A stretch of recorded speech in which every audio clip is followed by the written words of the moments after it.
The parliamentary group of the Democratic Party has unanimously voted in favour of Lulz Mbasha's proposal for the burning of their mandates.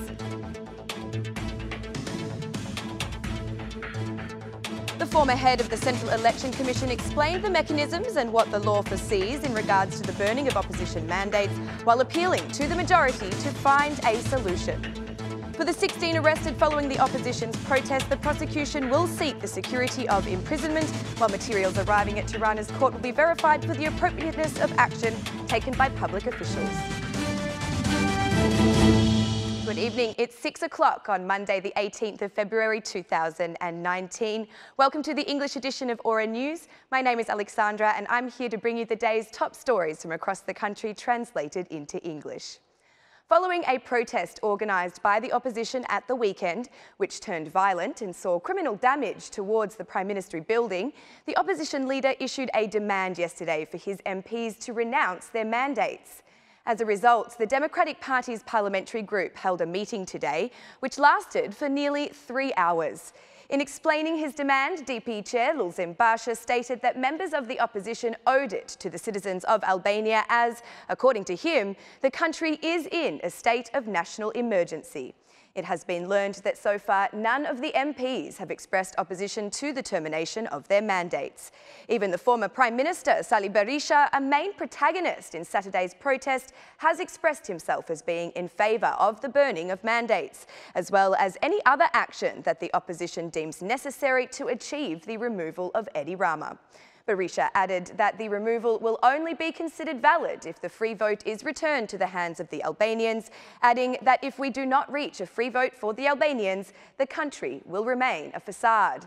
Absent from the meeting were the declared allies of the Democratic Party, who will also be required to make a decision about their mandates.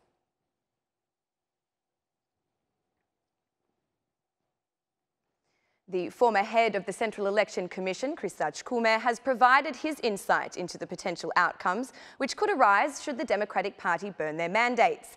Speaking before the country's top journalists, this connoisseur of the Albanian electoral code gave his opinion, explaining burning of mandates is an action equivalent to the resignation of a mandate. So it is an act that has no legal deadlock.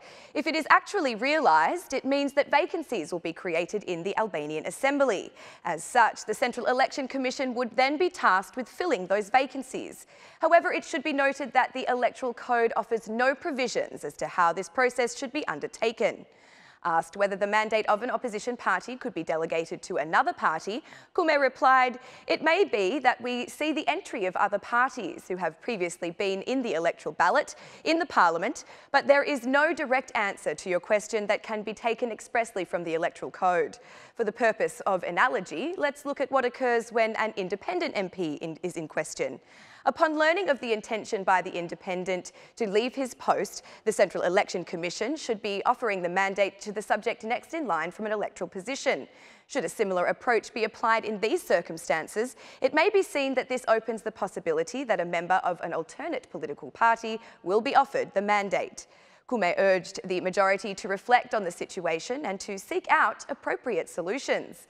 "In my opinion, this is all just political technique. The problems we are facing should not be dealt with in this manner, as it negatively affects the political standing and the governance of the whole country. We are a society that has accepted to be governed by the principle of representation through the election of MPs and the creation of a majority and an opposition. These two forces should work together for the purpose of good governance. If the opposition abandons their post, the Assembly is forced to function without their valuable contribution." The Democratic Party gathered their parliamentary group this morning discussing a proposal made the day before by the chair of the DP, Lulz Mbasha, for opposition MPs to withdraw from their mandates. Sources who attended the meeting assert that Basha declared, "We owe the citizens, they trust us, and we have to be by their side during this state of national emergency. It's our duty to lead the Albanians."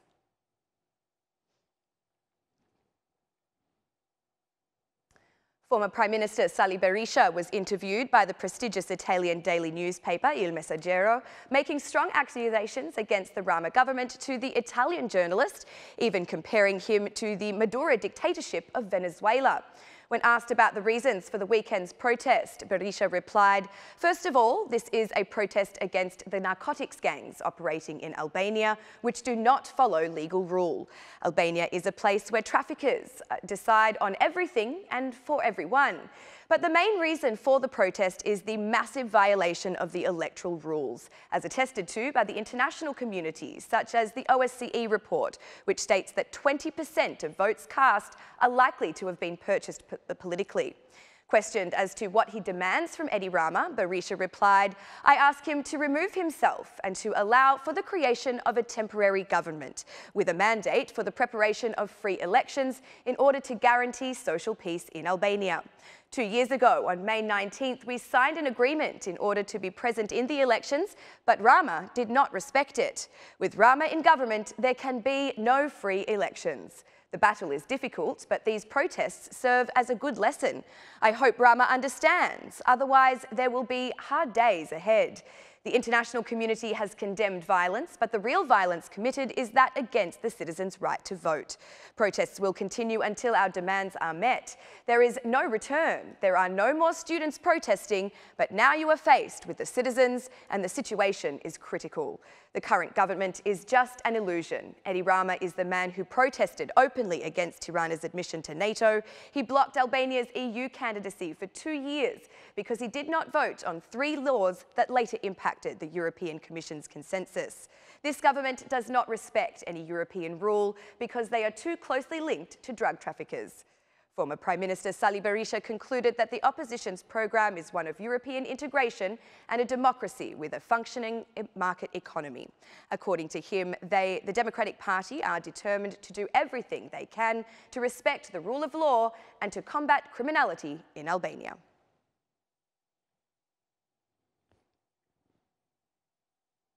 Albania's Prime Minister Edi Rama gave an interview today for the foreign media organisation Corriere della Sera. The protest was organised by the opposition in an attempt to overthrow the current government. However, Prime Minister Edi Rama declared during the interview that he will not resign.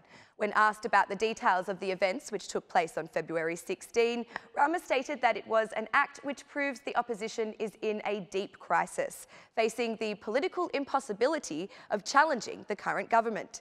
"I'm just worried that their muddled policies do not help our country. I hope that reason will overcome their despair. I have a popular mandate and the majority in Parliament. It is not my duty to respond to the demands of the parliamentary minority. The only obligation I have is to the oath I swore to the Albanian people, who entrusted me with the votes to govern," explained Edi Rama. Although refusing to respond directly to allegations of corruption and the Socialists' involvement in vote buying during elections, Rama adds that the minority is now even weaker than it was during the 2017 elections. Despite the domestic political turmoil, the Prime Minister goes on to give his assurances to foreign investors that Albania is a safe opportunity for their futures. Rama did not deny the country's problems, such as corruption, poverty, and the growing dissatisfaction of youth, but declared that his government is battling these with courage that has not been seen by any previous government.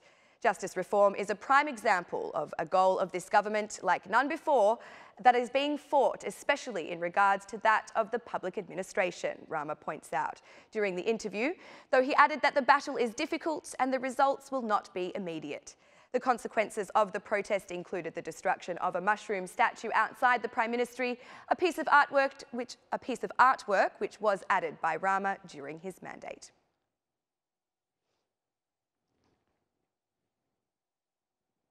The 16 individuals arrested during the protest action organised by the opposition that took place last Saturday will face their first court appearances tomorrow.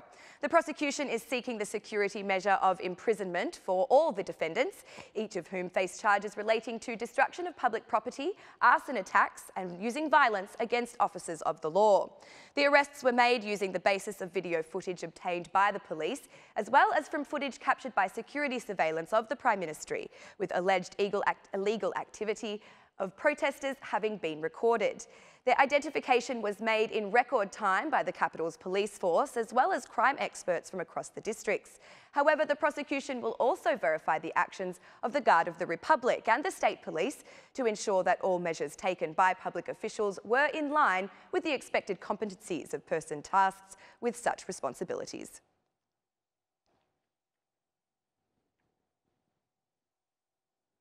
As the Democratic Party discussed their decision to withdraw from their mandates, the SMI deputy, Edwin Hadjinasto, was present at the meeting of the Economics Committee. In discussing the draft law on concessions with the PPP formula, the SMI representative stated that the initiative is unconstitutional. However, Hadjinasto did not stay until the end of the discussions, leaving before the adoption of the draft. According to the Finance Minister, the changes increase transparency. Minister Anila Denai informed that in total 544 billion lek in tenders have already been granted. Discussions in the committee also included whether tenders should be factored into the calculation of public debt. The Committee on Economics and Finance approved the draft law in principle on the basis that no unwanted bids will be accepted from the 1st of July. And that's the news across the country today. Thank you for watching our English edition this evening, and be sure to join us again every Monday to Saturday at 6 p.m. for the latest news from Albania. Once again, on behalf of Aura News, thank you and good night.